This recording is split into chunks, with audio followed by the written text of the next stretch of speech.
Tribu en Calle 11. Los hermanos Méndez. Es correcto. La descendencia Méndez y el tío Pimentel. Eso. O sea, cuando dicen tribu, es familiar. Tribu. Así es una tribu familiar. Algo de sangre. Totalmente. Aquí. Arqueo etnomúsica. A ver, ¿cómo se come eso?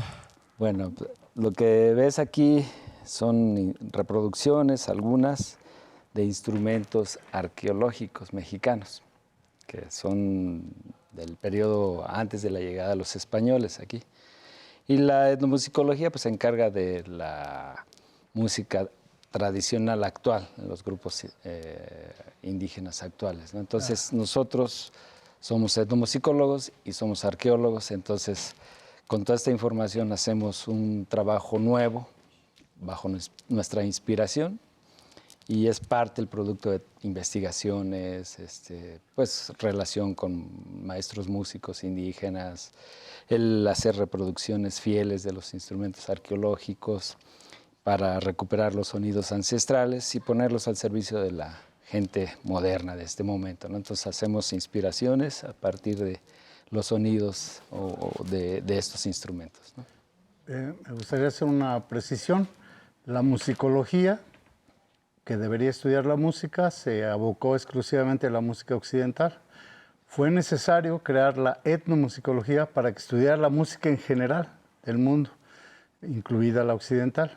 Pero toma en cuenta todas las culturas y todos los tiempos y todo, ¿no? Es como la universalidad de la música. Tener que agregarle el etno es una herencia colonial. Exacto, sí. ¿No? Como si las 12 notas y las armonías occidentales fuera la música y todo lo demás es etno, ¿no? Sí, bueno, ruido se refiere más bien a la cultura, ¿no? Entonces, si es francés, igual es la etnia francesa o es la etnia inglesa o es... Sí. ¿no? Entonces, pero incluye toda la música, o sea, claro. La música indígena, popular, y moderna, contemporánea, académica también. Sí, el tal Wolfgang hacía música étnica alemana. ¿No? Sí. Dice que son arqueólogos, son etnomusicólogos, o sea, de diploma, de formación, de carrera. Sí, estudiamos en lo que es ahora la Facultad de Música de la UNAM, la etnomusicología, en Coyoacán. Bueno, nosotros fuimos el grupo piloto, Agustín y yo fuimos el grupo piloto que se generó lo que es ahora la carrera formal en la universidad. Después hicimos ya también estudios porque queríamos tener control sobre el dato arqueológico. Ajá. Obviamente la etnomusicología no nos lo permitía porque sí, el INAH tiene ciertas restricciones para manipular las piezas arqueológicas y solo un arqueólogo de carrera podía hacerlo. Entonces nos queríamos... dijeron, vale. Pues vamos, nos aventamos la carrera y pues eso nos permitió entrar a los contextos arqueológicos, a las excavaciones, a las colecciones del INAH, todo eso. Entonces tener ya un control más preciso del dato arqueológico, ¿no? Así como Indiana Jones, pero con una guitarrita de armadillo. Sí. ¿Cómo encuentran el dato histórico, la fuente, que les permite inventar o reinventar o inspirarse para crear los instrumentos? ¿Es en códices? ¿Es en bajorrelieves? ¿Es en como excavamientos arqueológicos? Todo esto que mencionas son fuentes documentales, ¿no? Los objetos arqueológicos es una fuente de información muy importante. Las imágenes en los códices, las crónicas del siglo XVI hechas por tanto los europeos como los indígenas o los grupos étnicos que había en ese momento, los mismos militares que dejaron crónicas de lo que veían en ese momento. Toda esa información a nosotros nos sirve para recuperar una actividad que fue en su momento destruida, devastada. Claro. Y voluntariamente, ¿no? Como que trataron de callar esas voces artísticas. Pues prohibieron todo. Sí. O sea, se prohibió todo, entonces imagínate 500 años de interrupción, pues ya todo eso se perdió, ya no existen los maestros originales que nos permitirían, tener pues el dato preciso, ¿no? Sin embargo, pues bueno, con los métodos de la arqueología, de la etnomusicología, los grupos vivos, puedes hacer como un enlace, un puente del pasado al presente y poder recuperar muchas cosas, que pues, esa ha sido nuestra tarea por muchos años, ¿no? Eso Por te iba a 50 decir, que el años. presente nutre el pasado y el pasado Exacto, nutre el viceversa. presente. Porque Es los correcto. ritmos, los sonidos no se No grabaron los en ese conocemos, entonces. sí, no los conocemos. Y desafortunadamente no se conocen, no hay una codificación que nos permita hacer reproducciones fieles de alguna obra musical, ¿no? Eso se perdió desafortunadamente, pero sí, con todos estos datos que vamos recuperando poco a poco, se va reconstruyendo la música, ¿no? No, quizás no igual, hasta que no tengamos Sí. una descripción codificada, precisa. Hasta el momento todo es música nueva, lo que hacemos es música nueva, como dije, para este momento, ¿no? Aquí tienes un par de instrumentos interesantes. Quisiera empezar con esa concha de tortuga. La tortuga murió de vejez, ¿no? Recuperaron la concha Sí, sí. después de una larga enfermedad. Sí, todo eso, sí, exactamente. No, es cierto, Es correcto. Sí, ¿no? Ocupamos solo caparazones de tortugas que se encuentran muertas. O de armadillos también, luego que se ocupan. O sea, es parte de, ¿no? Ese respeto. Sí, sí, esta preservación ecológica estaba muy arraigada en los grupos antiguos, ¿no? Sí, esta es una caparazón de tortuga, y se percute con una asta de venado o dos, según el músico. Tiene 2 tonos de Suena a conga, ¿no? algo parecido. Tiene un sonido muy característico.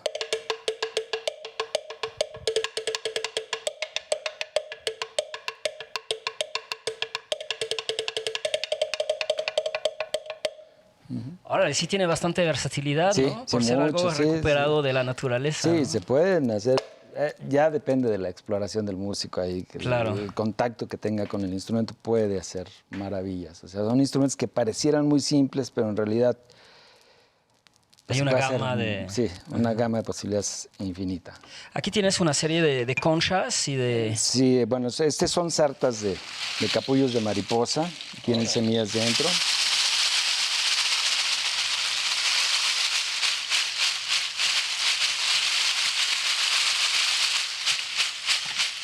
Esto todavía lo puedes encontrar en grupos indígenas del norte de México, seris, mayos, guarojillos, que utilizan como los danzantes, los bailarines lo utilizan como parte de su De hecho, vestimenta. tenía una duda porque se dicen concheros y era por las conchas del mar o por el armadillo, la...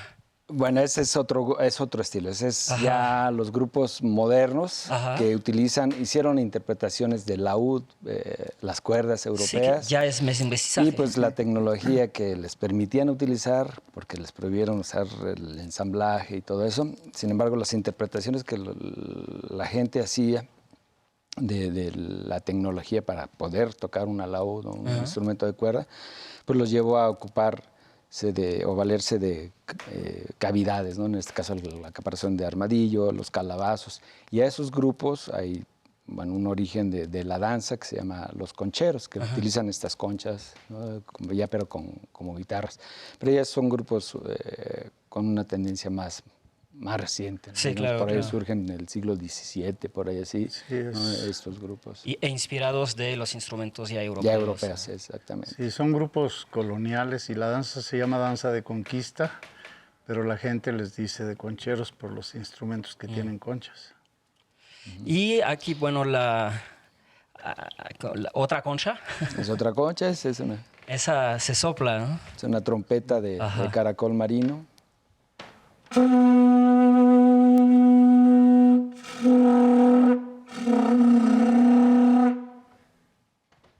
Órale, con growl y todo. Sí. Y esa la intervinieron, ¿no? Tiene ahí sus piedras. Sí, tiene un trabajo ahí de lapidaria muy interesante con Con un Tlaloc. un Tlaloc. Ajá. Y quería cerrar con este, que es como el más rudimental.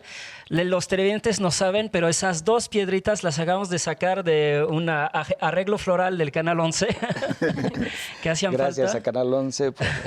Luego las regresamos. Sí. ¿Cómo se toca? Pues este es un litófono. En el México antiguo se le conocía como apoltetl. Ok. Es como un tambor también de piedra. Litófono, o sea, que saca sonido de las piedras.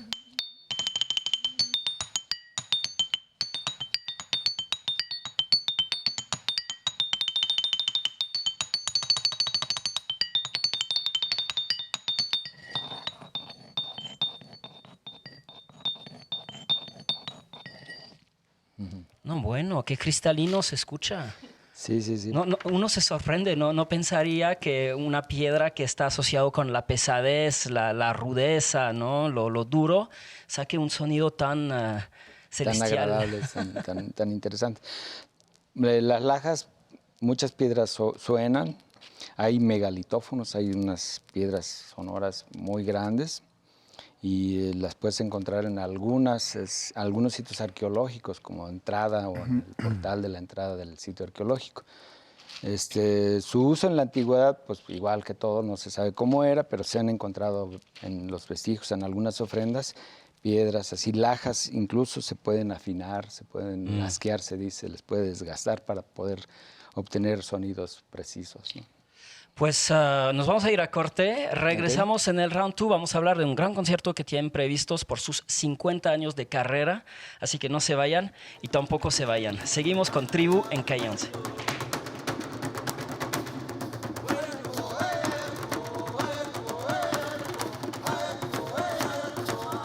Seguimos con Tribu en Calle 11. Lo anunciaba antes, van a tener un gran concierto ahorita el 29 de octubre en el Teatro de la Ciudad de Esperanza Iris para festejar ni más ni menos que 50 años de carrera.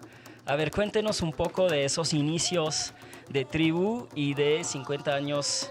No hay nada que festejar. Muy bien. A ver, Agus, A ver, si quieres yo te platico. Bueno, el grupo nació realmente hace más de 50 años. Hubo unos años en que, sin un proyecto preestablecido, nos reuníamos para hacer música, para hacer excursionismo, montañismo, visitar comunidades y demás. Tenían 10 años, 12, Sí, eran sí, chamacos. sí, Alejandro era prácticamente un niño. David todavía no entraba porque era demasiado pequeño, él entró un poquito después. Y bueno, Atlacamani todavía ni siquiera estaba en proyecto. Yo ya era adúltero cuando empezó esto. Entonces, en 1973 ya empezamos a sentir que éramos un grupo establecido. Por eso tomamos en cuenta a partir de ese año. Y ya teníamos una idea clara, estas salidas al campo, a las comunidades, pero también éramos de un barrio pues, donde había rock, había música contemporánea, etcétera, ¿no? ¿Qué barrio era? Es una colonia que se llama Juventino Rosas en la alcaldía Iztacalco de la Ciudad de México. Y pues nosotros queríamos abarcar todo, ¿no? Entonces yo me gradué como cirujano dentista y después seguía sintiendo la necesidad de saber más sobre lo que hacíamos. Entré a estudiar el tronco común de antropología para aplicarlo a la música. Ellos salieron después de la preparatoria y decidieron que querían estudiar música y ser músicos profesionales. En ese tiempo todavía no era una facultad, era la Escuela Nacional de Música. Fueron a la plática vocacional y les dijeron, ¿por qué quieren estudiar música? Ellos dijeron, y dijo, ¿saben qué están mandados a hacer? Porque necesitamos un grupo piloto para arrancar la carrera de etnomusicología. Yo les pregunté qué es etnomusicología. Nos dijeron que era antropología de la música. Entonces me fui con ellos. Eso es música para tus oídos. Sí, entonces entramos todos ahí. Y bueno, después sentimos, por ahí apareció un libro que se llama El México Profundo. Y entonces eso nos definía como que entender que México era muchos mundos. Claro. Y nosotros queríamos manifestar todos. Entonces nos hacía falta la etnomusicología, la arqueología para tener más sentido de lo que hacíamos. Y mezclamos todo, o sea, el México profundo, desde lo de los barrios, la música moderna, la música popular y el pasado. El pasado y el presente de los grupos originarios, etcétera. Son años particulares los 70s, 73 también 50 años del golpe de Estado en Chile. Exacto. Había como una ambición política muy fuerte. Ese compromiso musical, pero de toda una vida, es también una forma de resistencia política. Sí. Nosotros, bueno, yo en mi caso, pues yo vengo del movimiento estudiantil por la edad, o sea, me tocó el movimiento estudiantil.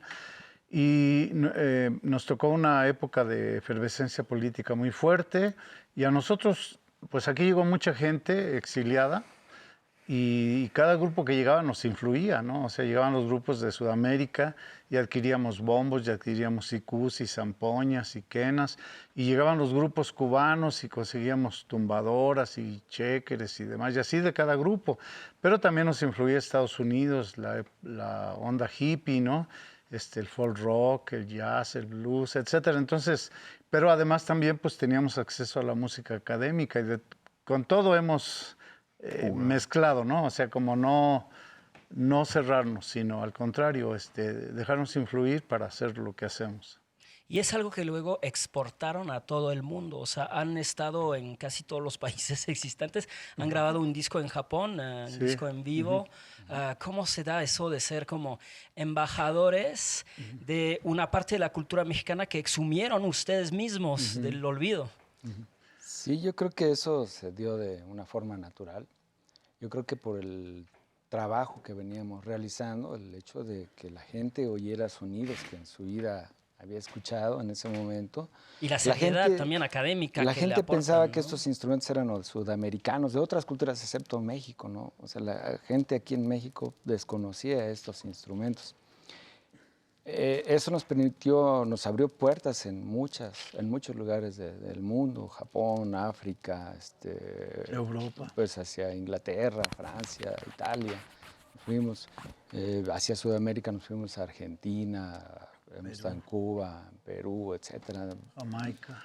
Toda la Unión Americana. Entonces, pero precisamente por eso es un trabajo que mucha gente desconocía. El referente que hay en México pues es así la música popular, el mariachi, el son jarocho, etcétera, que pues es muy bonito, muy padre, pero cuando oyen eso, no podemos creer que es mexicano, ¿no? Entonces, llevarlo a esos lugares representó para nosotros primero un reto, porque pues íbamos con cierto temor, porque es algo que aquí en el país no era a veces tan bien visto, porque decían, no, eso es ruido o algo así. Pues teníamos nuestras dudas. Sin embargo, al contrario, cuando llegábamos con esto, las propuestas, los lugares se abarrotaban, se corría la voz, los lugares se llenaban, así miles de gentes incluso en algunos lugares, ¿no? Como en África que llegábamos. Íbamos a estar en un lugar donde la gente tiene como tradición el tambor, el ritmo, entonces hacer esto muy rítmico, pues sentíamos como ponerse con Sansón a las patadas. Sin embargo, la experiencia fue súper padre porque teníamos a un mundo de gente, unos 10,000 africanos ahí en el río Níger con una plataforma como un gran soporte, como escenario. Cantando en náhuatl, o sea, los hicimos cantar en náhuatl a gente súper afinada, haciendo ritmos, todo, y corrían al camerino al final, viendo las piedras, las tortugas, y esto lo vamos a incluir la próxima vez que vengan, ¿no? Entonces, cosas así que se daban los japoneses, lo mismo, entonces, fue muy afortunada la propuesta, entonces creo que pues bueno, nos permite a nosotros seguir vivos hasta el momento, por lo mismo. 50 años. Y ahí vamos, ¿no? Y más allá de que si le gusta o no le gusta, le parece o no le parece la música, el proyecto, la forma de abordar, perdón, esa herencia es algo que ha podido inspirar, no sé, en África, por ejemplo, a hacer etnomúsica y a ir a ver las raíces de los ritmos actuales, o en Japón o en otros lados, grupos que haya tenido la misma, como la misma carrera o la misma curiosidad que ustedes. Sí, en el caso, en el caso, por ejemplo, de Japón, conocimos con la persona que hicimos el disco, se llama Toshi Tsuchitori, y él también se dedica a investigar los instrumentos más antiguos del Japón, bueno, de hace aproximadamente 4,000 años, y por eso fue el interés de conocernos, ¿no? Entonces, a través de la NHK, la televisora japonesa, ella nos juntó, porque es que hacen el mismo trabajo, o sea, investigan, hacen los instrumentos, tocan los instrumentos. Y desde una perspectiva también postcolonial o anticolonial. Exactamente. Sí, sí. 50 años, el Esperanza Iris. Sí. ¿Qué esperar de ese concierto? Pues tratamos de ir así como es tribu, ¿no? Porque cuando cumplimos 45 invitamos muchos amigos músicos, entonces se formó una gran orquesta. Pero hoy tenemos poquitos invitados, sí tenemos, pero poquitos, porque queríamos más sonar como realmente sonamos, ¿no? Que no se sienta como que inventamos la imagen, sino que es como sonamos. Han tocado con Lila Downs, han tocado con Jean-Michel Jarre, yo veía. Ajá. Han tocado con un montón de grupos. Alex y Lora. Sí. Vamos a El Tri. hemos estado en Bellas Artes y en otros escenarios con óperas, con Samuel Maines, con Olivia Gorra, con diferentes autores sí, sí, en sí. Estados Unidos también. Y en momentos muy interesantes, por ejemplo, con Jean-Michel Jarre, que se iba a hacer el concierto para el Eclipse en 1991, pues él se mandó por delante a un etnomusicólogo para explorar quién tocaba instrumentos arqueológicos. Para su suerte, ya habíamos trabajado con Javier Belenguer, que era el etnomusicólogo, para hacer el disco de la UNESCO sobre México. Entonces él dice, pues Tribu es el indicado. Entonces La fue referencia. maravilloso. Íbamos a tocar nada más como 40 segundos que iba a durar el eclipse, un ambientito así con estos instrumentos. Pero se enamoró tanto Jean-Michel Jarre que sus samplers en ese momento, que podían hacerlo todo, pues no podían reproducir las sonoridades de estos instrumentos. Entonces nos incluyó en todo el repertorio, cosa maravillosa porque se hizo una hora especial para el concierto. Desafortunadamente no se realizó, pero quedó por ahí algún testimonio grabado. Entonces es algo padre porque son experiencias que te da la vida, ¿no? De trabajar pues, con gente que hace megaconciertos en el mundo, que se atreve, tiene la capacidad de mandar en el Challenger a un saxofonista y desde allá a órbita mandar la señal para un concierto en un gran momento, etcétera, ¿no? Entonces, esto iba a ser así y pues nosotros tuvimos esa fortuna de que se hayan considerado los instrumentos mexicanos, ¿no? Que es una de las razones por las cuales nosotros luchamos, que estos instrumentos se saquen de las vitrinas de los museos, que se pongan al servicio de la gente creativa, que lo mismo da un músico de jazz, lo mismo da un músico académico, un grupo de rock, un grupo indígena, el que sea, pero que se recuperen esto, porque es una paleta sonora muy importante, que es un aporte de la cultura mexicana hacia el mundo, ¿no? Es un gusto regresar a la música popular también y compartir como en Iztacalco de los principios. Y es una revancha estar en Bellas Artes con ópera, con la música que te trataron de etnomúsica. Y ahora, pues ahora estamos en Bellas Artes con ópera. Sí, sí, sí. Sí, sí, sí. ¿Da gusto?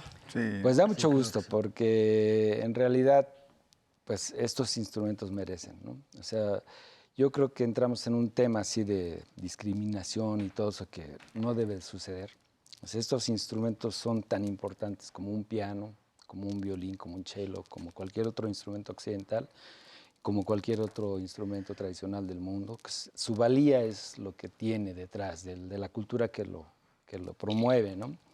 Un africano promueve esos instrumentos y tiene todo un desarrollo cultural milenario que le da un lugar un espacio en este planeta, ¿no? Somos una raza cósmica, una raza humana que no, pues, no debería haber fronteras, ¿no? Entonces, este es un medio de expresión humana y que nos permite ser expresivos y eso es lo bonito, ¿no? Así Sí, como, en el caso de la ópera en la que participamos, de Huitlahuatzin, bueno, son varias óperas, ¿no? Pero el director musical nos dijo, bueno, yo no quiero escribirles su música porque regularmente nos escriben 8, 10 compases, 16 compases. Esta vez nos dijo, ustedes, yo les voy a mandar lo que yo hice y ustedes integren lo que ustedes piensen que puede. Y sí, o sea, empezamos a trabajar así y le gustó mucho, ¿no? O sea, y participamos en muchos de los números, o sea, de los números que... O sea, se mezcla Sí. armoniosamente. Pues ahí los tienen, les tienen. Tribu en Calle 11. No se vayan.